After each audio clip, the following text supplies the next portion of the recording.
Hello guys, কেমন আছো তোমরা সবাই? আশা করি অনেক ভালো আছো। তো আজ আমি তোমাদের সাথে আবারও একটা ছোট্ট মিনি ব্লগ শেয়ার করব। তো আজ কিন্তু একজনের বার্থডে, তো কার? মিষ্টির না, কিন্তু মিষ্টি লাভ আছে। মিষ্টির আজকে কাকায়ের বার্থডে, মানে আমার রনিদার বার্থডে। তো যাই হোক, এই দাদাটাই কিন্তু এবার মানে রেলওয়েতে জব পেয়েছে, তো RRB জেইতে পেয়েছে। তো যাই হোক, দেখো এবার মিষ্টি তো প্রচণ্ড খুশি, আর মিষ্টি না মানে খুব এক্সাইটেড, কারণ যেহেতু মানে কাকায়ের বার্থডে আর ওই কেক ঠেক কাটবে সাথে। আর এখানে দেখো দাদাইকে ছাড়াও কাটবে না, দাদাই আসলো দেন তারপর আর কি কেকটা কাটা হলো। আর এখন আমি দেখি মানে মিষ্টি প্রচণ্ড এক্সাইটেড থাকে কারো বার্থডে হলেই, মানে সত্যি তো বাচ্চা মানুষ তো এক্সাইটেড তো থাকবেই।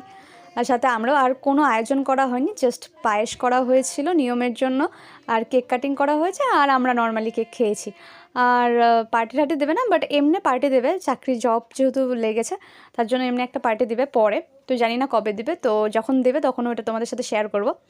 তো যাই হোক, দেখো এখানে নর্মালি সবাই কেক মানে মিষ্টির সাথে মিষ্টির কাকাই কেক কেটে নিল। এখন মিষ্টি আগে কেক খেয়ে নিল, তারপরে আবার কাকাইকে খাওয়াবে সবাইকে বলছিল। তো তারপরে এখন জেঠিমণি আবার হচ্ছে আশীর্বাদ করে নিল, আর হলো ওকে নিয়ম অনুযায়ী পায়েস খেয়ে দিল। আর এখানে দেখো মিষ্টি কিন্তু পায়েস একদমই খায় না, দেখো ও কীভাবে মুখ ঠুক ধরে রেখেছে, না না খাবেই না। তো যাই হোক, ভিডিওটা আজকে এখানেই শেষ করলাম। যদি ভালো লেগে থাকে, do like, share and subscribe my channel. By everyone.